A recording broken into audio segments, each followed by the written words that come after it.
Meus amigos, a lei da entropia e a conquista da imortalidade do ser humano é o tema da nossa apresentação a partir deste momento.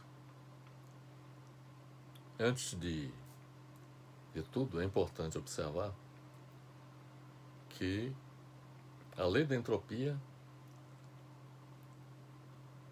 representa o grande obstáculo à conquista da imortalidade do ser humano, como nós vamos demonstrar durante a nossa apresentação.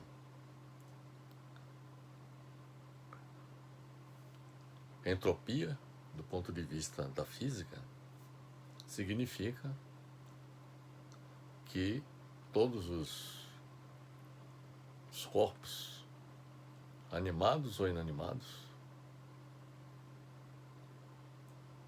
tendem a evoluir ao longo do tempo para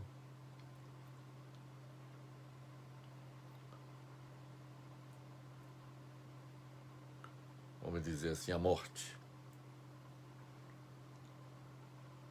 Então, se nós queremos conquistar a imortalidade do ser humano, temos que encontrar fórmulas ou formas capazes de fazer frente à lei da entropia. O que nós queremos efetivamente, com nossa apresentação, é analisar as possibilidades de conquista da imortalidade do ser humano diante do obstáculo representado pela lei da entropia. Eu tive a oportunidade de ler recentemente um livro de Brian Greene, é um autor britânico que escreveu um livro Até o Fim do Tempo, Mente, Matéria e Nossa Busca por Sentido num Universo em Evolução. Neste livro, Brian Greene apresenta as questões mais profundas da vida e do cosmos, como sua origem e destino, ou as razões para existir a consciência, ou seja, nós existirmos. Ele afirma que a entropia do universo aumentará com o tempo, porém sua tendência natural, bem como tudo em que nele existe, é imergir no caos e desordem, apesar da existência de estruturas tão organizadas que conseguem dar sentido à vida, como é o caso da nossa existência como ser humano. Para criar estruturas com ordem, a desordem deve aumentar em suas redondezas. Essa é a tese de Brian Greene. Ele afirma que para que haja existência humana, ou seja, para que hajam estruturas organizadas, como é o caso da existência humana, é necessário que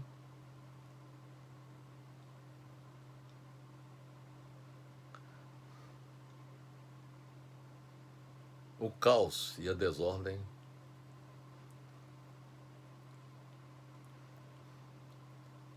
aumenta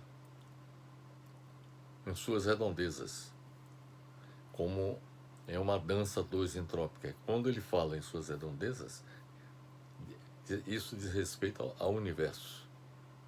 Quer dizer, na medida em que nós conseguimos sustentar as nossas vidas, a vida humana, não só nós, como também os seres vivos, e tudo que existe no nosso planeta,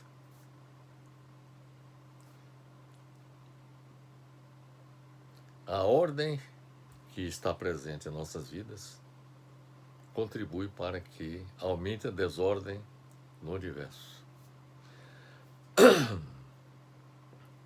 Então, para criar estruturas com ordem, a desordem deve aumentar em suas redondezas, de acordo com Brian Greene, como uma dança a dois entrópica. Com essa simples, mas profunda observação, Brian Greene aborda uma miríade de fenômenos, como a formação de estrelas, buracos negros, sistema solar e a própria vida humana. É um livro muito interessante, com uma abordagem muito profunda sobre as questões da nossa existência e da existência do mundo em que nós vivemos.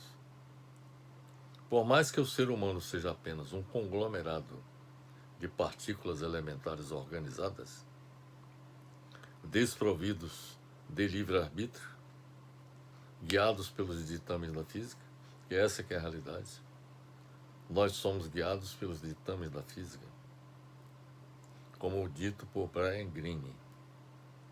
A história da humanidade não se resume exclusivamente a segmentos de matéria desprovidos de vida, porque a evolução nos conduziu por caminhos que modificaram nossos corpos. Como também, como especulado por Greene, originou nossa criatividade, nossa consciência. Em alguns poucos bilhões de anos, o que antes era poeira espacial no universo, depois do Big Bang, que corresponde à origem do universo.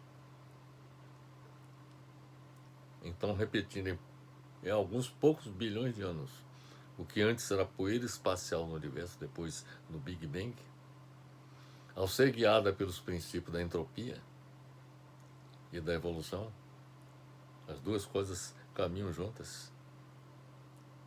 Ao ser guiada pelos princípios da entropia e da evolução, foram originados seres humanos conscientes. O fato é que antes que a vida inteligente seja apagada na história do universo, isso de acordo com Greene, devido à entropia, a humanidade terá também que se safar, seja das ameaças à sua extinção, provocadas pelos próprios seres humanos, pelo planeta Terra e por aquelas vindas do espaço. Aí já nós faz parte da nossa opinião. O Greene acha que a vida inteligente será apagada da história do universo devido à entropia. Mas nós colocamos também como uma outra ameaça ao futuro da humanidade as ameaças à sua extinção provocadas pelos próprios seres humanos, pelo planeta Terra e por aquelas vindas do espaço. As ameaças à extinção da humanidade provocadas pelos próprios seres humanos dizem respeito à mudança climática global, às pandemias e à eclosão da Terceira Guerra Mundial. As ameaças à extinção da humanidade provocadas pelas forças da natureza existentes no planeta Terra dizem respeito ao esfriamento do núcleo do planeta Terra, às erupções catastróficas de supervulcões e a inversão dos polos magnéticos da Terra. E as ameaças à sobrevivência da humanidade vinda do espaço exterior, hoje e no futuro, a curto, médio e longo prazo, dizem respeito à colisão sobre o planeta Terra de asteroides, cometas ou pedaços de cometas, a colisão sobre o planeta Terra de planetas do Sistema Solar, a colisão sobre o planeta Terra de planetas órfãos que vagam pelo espaço exterior, a emissão de raios cósmicos, especialmente os raios gamas emitidos por estrelas, pela explosão de estrelas supernovas, as consequências catastróficas sobre o meio ambiente da Terra, resultantes do afastamento contínuo da Lua em relação à Terra, que está acontecendo, né? A morte do Sol, a colisão das galáxias Andrômeda e Via Láctea, onde se localiza a Terra, e o fim do universo. Esses são eventos catastróficos, alguns provocados pelos seres humanos, outros provocados pelo planeta Terra e outros vindo do espaço exterior. Agora, sobre a entropia, é importante dizer que ela diz respeito à segunda lei da termodinâmica. O grau de aleatoriedade ou desordem de um sistema é chamado de entropia, que é a consequência do fato de que toda transferência de energia resulta na conversão de uma parte da energia em uma forma inutilizável como calor. E como o calor que não gera trabalho acaba aumentando a aleatoriedade do universo. Ou no caso mais extremo, manterá a entropia geral inalterada. Em outras palavras, qualquer processo, como uma reação química ou um conjunto de reações interligadas, vai direcionar-se para o aumento da entropia geral do universo. O que é importante observar com relação à segunda lei da termodinâmica, que diz respeito à entropia,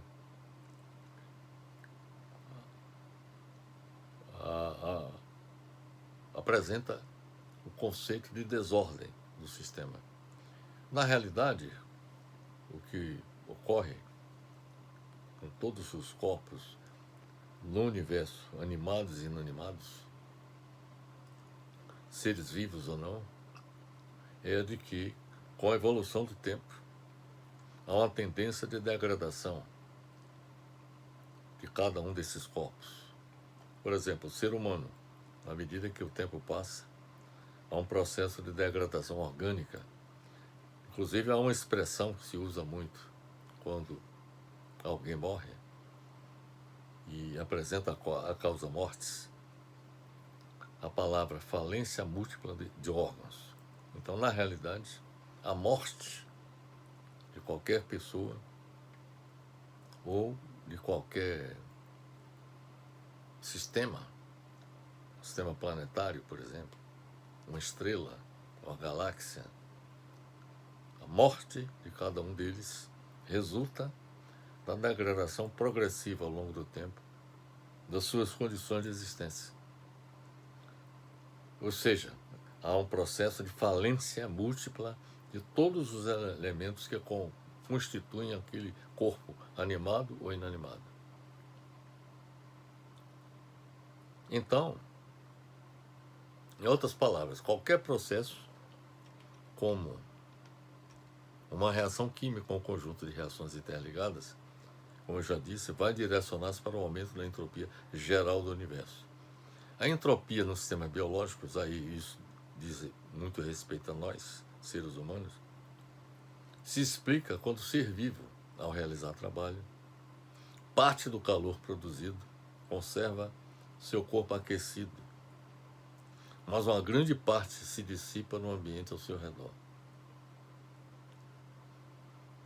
fazendo com que uma grande fração da energia de suas fontes de combustíveis seja transformada em calor. Por exemplo, nós absorvemos como combustíveis alimentos. O alimento é o combustível que dá sustentação às nossas vidas. Então, nós, ao nos alimentarmos, conservamos nosso corpo aquecido, mas uma grande parte se dissipa no ambiente ao seu redor. Então nós transferimos parte da energia que nós recebemos, ou seja, dos combustíveis ou alimentos que nós absorvemos, para o ambiente externo, para o ambiente que nos cerca, fazendo com que uma grande fração da energia das fontes de combustíveis seja transformada em calor. Contudo, ao fazer isso, o ser vivo opera com uma eficiência bastante baixa. Afinal, todo ser vivo é um conjunto bem organizado de matéria. Toda célula do seu corpo, do meu corpo, tem sua própria organização interna. As células são organizadas em tecidos, e os tecidos em órgãos. E todo o nosso corpo mantém um sistema cuidadoso de transporte e troca, que mantém o ser vivo. Nós trocamos energia com o ambiente. Recebemos energia e transferimos também energia para o ambiente. Sendo assim, fica muito claro o modo como todo ser vivo, ou mesmo uma simples bactéria, pode contribuir para o aumento na entropia do universo. O que ocorre é o seguinte: à medida em que nós transferimos para o ambiente que nos cerca calor, isto está contribuindo para o aumento na entropia do universo. Ou seja, na tendência do universo de também se degradar ao longo do tempo. De forma geral, os processos que diminuem a entropia localmente, ou seja, os processos que diminuem a nossa entropia do ser vivo, por exemplo, localmente, como os que constroem e mantêm os corpos altamente organizados dos seres vivos, podem sim ocorrer. Então, os processos que diminuem a entropia localmente podem ocorrer, como é o nosso caso. Na medida em que nós absorvemos energia, utilizamos para a nossa sustentação, e parte dessa energia nós transferimos para um ambiente que nos cerca,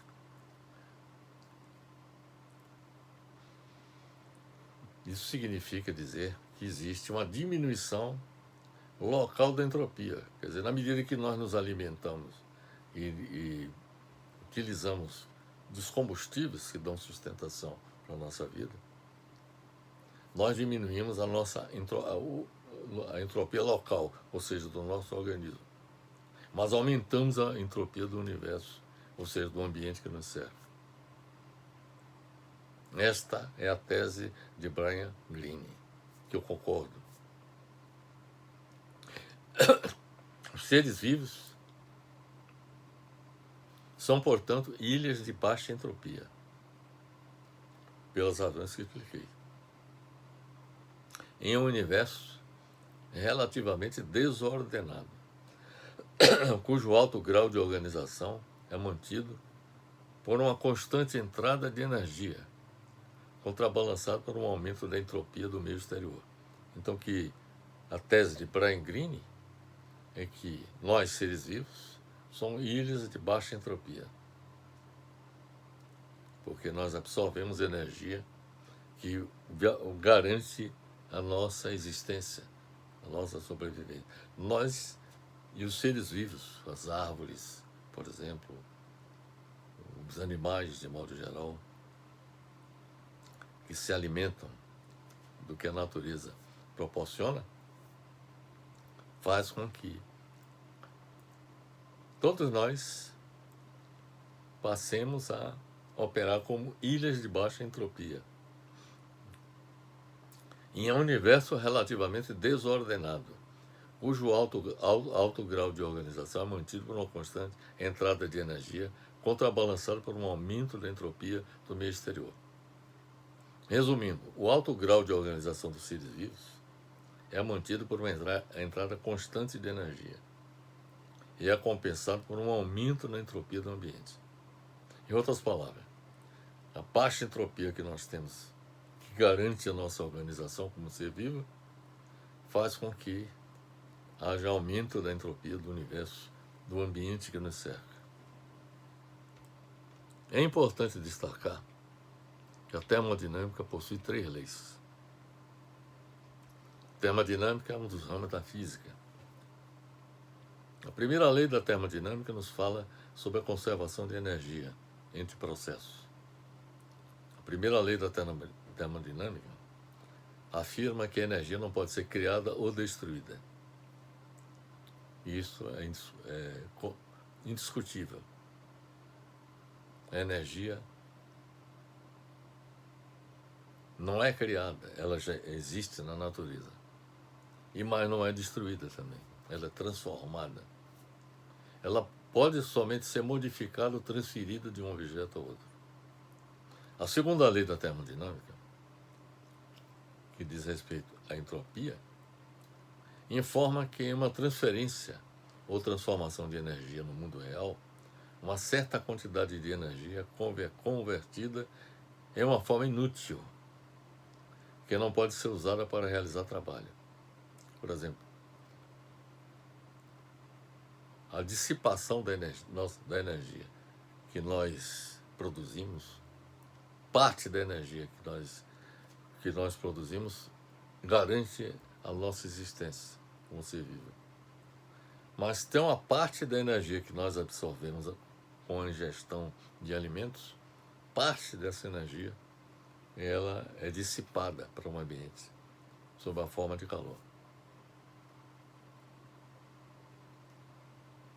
que não pode ser usada para realizar trabalho. Na maioria dos casos, essa forma de energia inutilizável toma forma de calor, conforme já lhes disse.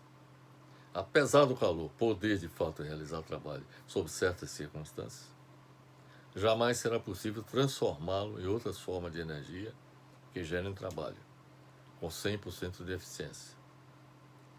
Portanto, toda vez que uma transferência de energia acontece, uma parcela dessa energia útil vai se dissipar para uma forma inútil. Se o calor não está realizando trabalho, aumenta a aleatoriedade, ou seja, a desordem do universo. Isto, meus amigos, diz respeito à segunda lei da termodinâmica. Quanto à terceira lei da termodinâmica, o que se constata é que sempre que um sistema estiver próximo da temperatura do zero absoluto, que corresponde a menos 273,15 graus Celsius, a entropia terá um valor mínimo. A lei oferecia, portanto, um ponto de partida para determinar o valor da entropia.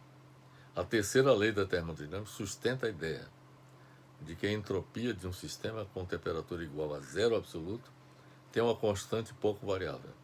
E isso está comprovado, inclusive, em termos de laboratórios. Experiência laboratorial.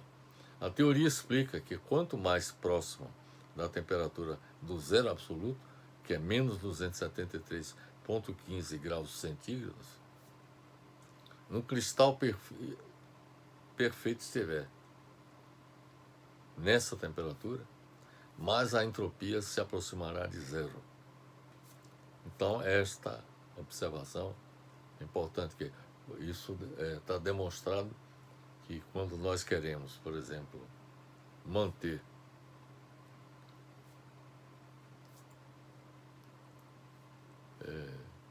qualquer ser vivo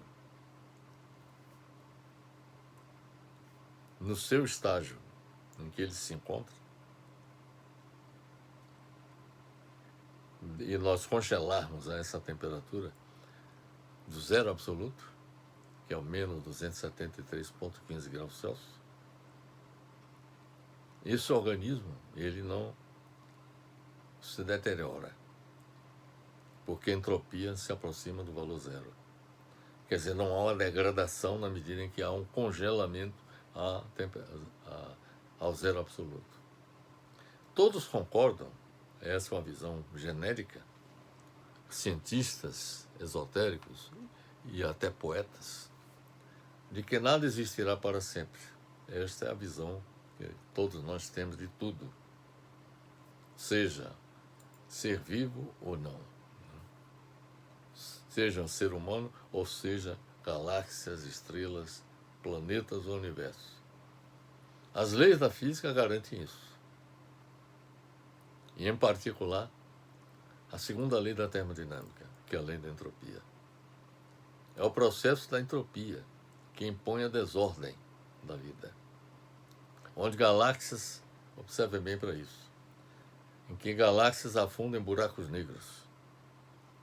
Todas essas galáxias, elas possuem no centro dela um gigantesco buraco negro. E esses buracos negros vão absorver com o passar do tempo toda a matéria existente da galáxia. Então, as galáxias afundam em buracos negros. Estrelas viram poeira de carbono. Uma estrela como o Sol, por exemplo, que tem a metade da vida, deverá se tornar uma anã branca com o decorrer do tempo, quando o seu combustível, que é o hidrogênio, cessar Quer dizer, o Sol deixará de exercer o papel que exerce hoje, inclusive nos beneficiando como seres vivos. Então, as estrelas viram poeira de carbono. Motores de carros e aviões se desgastam. Todos os materiais se desgastam na medida que o tempo passa. O envelhecimento nos encaminha à morte. Essa é a percepção que todos nós temos de tudo na vida. Tudo nasce, aumenta em massa e morre. É o que acontece com nós seres vivos. E o que sabíamos até junho de 2019, quando uma equipe de cientistas da Universidade Técnica de Munique e do Instituto Max Planck de Física e Sistemas Complexos anunciou que foi encontrada uma exceção a esta regra universal. Os pesquisadores descobriram, meus amigos, que aquilo que parecia inconcebível em nossa experiência cotidiana poderia estar acontecendo no misterioso mundo quântico, algo inconcebível. Estudos indicaram que lá existem criaturas estranhas, chamadas quase-partículas. Tais seres minúsculos e invisíveis têm a incrível capacidade de se desintegrar e renascer das próprias cinzas. O fenômeno das quase-partículas ocorre numa série de ciclos intermináveis, tornando-as de fato imortais. Esta extraordinária descoberta foi publicada pouco tempo depois na renomada revista britânica Nature Physics, onde foi descrito o fenômeno como uma excitação coletiva que acontece dentro de corpos sólidos. O conceito de quase-partículas é do físico russo e vencedor do Prêmio Nobel Lev Davidovich Landau. Ele cunhou para descrever estados coletivos de muitas partículas, ou melhor, suas interações devido a forças elétricas ou magnéticas, onde essas interações levam várias partículas a atuarem como se fosse uma. O fato não deixa de estimular discussões sobre um milenar desejo humano, a imortalidade do corpo humano. Existe há muito tempo a obsessão humana de vencer a morte. No passado, o homem procurava superar a morte através das religiões. E até hoje ainda tem muita gente que acredita que a morte ela só poderá ser superada graças às religiões. Na era contemporânea, entretanto, passou-se a acreditar que seria possível vencer a morte com o uso da ciência e da tecnologia. A crença de que, se não é possível vencer a morte, mas de que seria possível prolongar a vida. Aliás, o primeiro passo para conquistar a imortalidade é prolongar a vida. E o prolongamento da vida se apoia no fato de que a expectativa de vida do homem evoluiu de 30 anos no ano 1500. Na época do descobrimento do Brasil, se vivia até 30 anos de idade. A expectativa de vida era essa. 37 anos em 1800, ou seja, 300 anos depois, não avançou muito a expectativa de vida. Evoluiu de 30 para 37. 45 anos em 1900, ou seja, no início do século XX. 46,5 anos em 1950, em meados do século XX, e 80 anos em 2012. Essa é a expectativa de vida do ser humano em nosso planeta. A conquista de uma existência mais longa, no século XX, resultou da melhoria das condições sanitárias das cidades e com a criação de serviços públicos de saúde. Além disso, a ciência descobriu vacinas e antibióticos, que possibilitaram a prevenção de doenças e o controle de epidemias. O aumento do nível educacional e de renda contribuiu também para melhorar a qualidade de vida e ampliar ainda mais a longevidade na terceira, ou talvez possamos dizer quarta idade.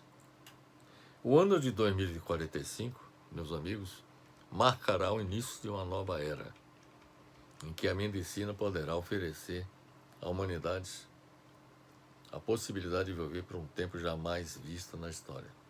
Órgãos que não estejam funcionando bem poderão ser trocados por outros, melhores, criados especialmente para nós. Partes do coração, do pulmão e até o cérebro poderão ser substituídos. Minúsculos circuitos de computador serão implantados no corpo para controlar reações químicas que ocorrem no interior das células. Estaremos a poucos passos da imortalidade.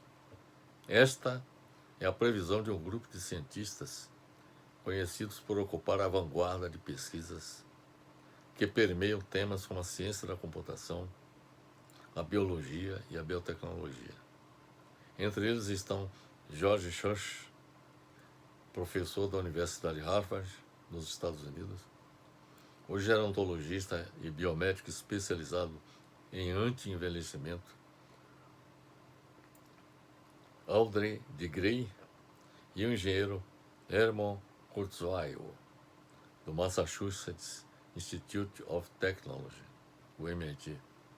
Eles são os líderes de uma espécie de nova filosofia batizada de singularidade, que trabalha, que busca a conquista da imortalidade para o ser humano. Segundo o inventor e futurista Raymond Kurzweil, o pai do tão falado conceito de singularidade, rumamos em direção à dificuldade de distinguir entre o que é orgânico e o que é máquina no futuro.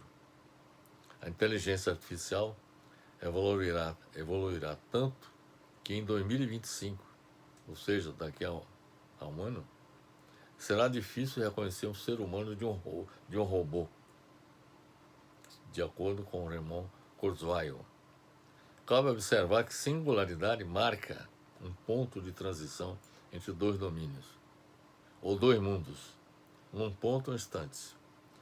Em astronomia, é importante observar que singularidade significa um lugar no espaço, ou seja, um buraco negro, onde um corpo não envelhece. A teoria da relatividade demonstra que no buraco negro, um corpo não envelhece, porque o tempo para. Na medicina, os arautos da imortalidade afirmam que ela nada mais é do que uma consequência real de uma revolução em curso, que já faz disparar em velocidade sem precedentes o aumento da expectativa de vida humana. Considerando a rapidez das inovações, uma pessoa nascida em 2050, de acordo com esses pesquisadores, uma pessoa nascida em 2050 terá 95% de chance de viver 1000 anos, segundo Audrey de Grey. Neste momento, o grupo que nós há pouco citamos, de cientistas, está envolvido no crescimento da Universidade da Singularidade, já instalada no Vale do Silício, nos Estados Unidos. Fazendo analogia com bactérias unicelulares, que vivem há milhões de anos sem envelhecerem, os integrantes da Universidade da Singularidade afirmam que nessas nossas células germinativas, como óvulos e espermatozoides, também podem viver indefinidamente, os quais afirmam acreditar no maior prolongamento da vida humana. A certeza deste grupo de pesquisadores no sucesso de suas pesquisas está sustentada nos avanços já obtidos e naqueles que certamente virão. Na opinião desses pesquisadores, a partir dos recursos que temos atualmente, uma criança nascida hoje poderá viver pelo menos até os 150 anos. Um dos campos nos quais os avanços foram mais notáveis é o das células-tronco. Na área da cardiologia, experimentos com 16 portadores de insuficiência cardíaca, todos eles tiveram parte do tecido do coração regenerado, com células-tronco retiradas do próprio órgão. A substituição de órgãos doentes por outros sadios é outra das razões apontadas pelos cientistas para justificar a crença em uma vida espetacularmente longa. Já se conseguiu criar e implantar em seres humanos traqueia, bexiga, uretra e vasos sanguíneos. E há experiência de criação de mais órgãos, entre eles o coração e o fígado. Um dos fatores mais importantes associados ao tempo de vida de um homem é a sua genética. Seu DNA aponta qual será a sua vida média e também pode trazer alterações que o predispõem a doenças.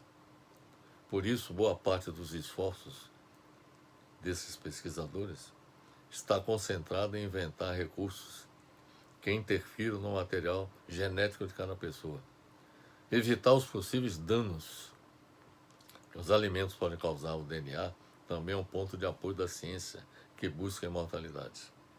Segundo o principal representante da singularidade, o engenheiro Raymond Kurzweil, uma dieta de restrição calórica com apenas os nutrientes necessários para a vida pode nos levar a viver muito mais. Esses são apenas exemplos dos instrumentos disponíveis atualmente para fazer com que a raça humana ultrapasse limites da longevidade. Então, uma pergunta que se faz é a seguinte: todo esse esforço voltado para a conquista da imortalidade será capaz de vencer as forças impostas pela lei da entropia? É preciso que haja uma resposta para esse desafio. Todo esse esforço negará, a outra pergunta que eu faço, todo esse esforço negará as conclusões de Brian Greene, apresentadas em seu livro Até o Fim do Tempo, que afirma que a entropia do universo aumentará com o tempo, que tudo que nele existe emergirá no caos e na desordem, e que a existência humana não suplanta essa lei inexorável do cosmos, a entropia. Essa tese de Greene é verdadeira? Nós não superaremos a entropia? Até que ponto a imortalidade das quase partículas, que nós citamos anteriormente, poderá contribuir para tornar os seres humanos imortais? Quer dizer, essa experiência das quase partículas poderá contribuir para nos tornarmos imortais? Até que ponto a ciência e a tecnologia contribuirão para a conquista da imortalidade dos seres humanos? É outra pergunta que eu faço. O futuro dirá se teremos capacidade de vencer a entropia, além de assegurar a sobrevivência da humanidade, superando as ameaças à sua extinção provocadas pelos próprios seres humanos, pelo planeta Terra e por aquelas vindas do espaço. Então, só essas, meus amigos, as considerações que eu teria a fazer sobre essa importante reflexão sobre a conquista da imortalidade e o desafio de anular a lei da entropia. Para nós realizarmos essa nossa apresentação, nós utilizamos como fonte a publicação de Brian Greene, Até o Fim do Tempo, Mente, Matéria e Nossa Busca por Sentido no Universo em Evolução. É um livro que foi publicado pela Companhia das Letras de São Paulo em 2020. Nós pesquisamos também uma outra publicação da publicação da Khan Academy. A publicação tem como título Leis da Termodinâmica. Isso está disponível no site pt.khanacademy.org. Também pesquisamos uma publicação de Rafael Ast, cujo título é Termodinâmica, e que está disponível no site www.todamateria.com.br. Pesquisamos também uma outra publicação de Alex Medeiros, A Impensável Imortalidade do Ser.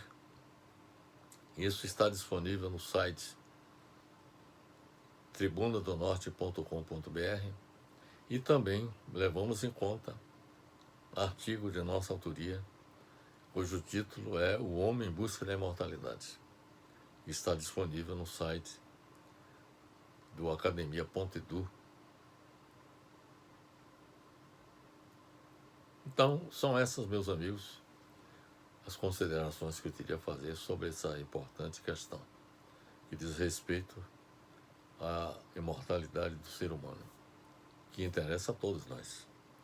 Se não for possível a conquista da imortalidade, mas pelo menos o aumento da longevidade, com saúde e que quem puder, quem tiver condições de tiver a sorte, vamos dizer assim, ou a capacidade de viver até 1000 anos, como prognostica os pesquisadores que nós citamos na nossa apresentação, que esses 1000 anos sejam vividos com muita saúde e com muito prazer de viver. É isso que eu desejo. Recebam todos o meu abraço fraternal.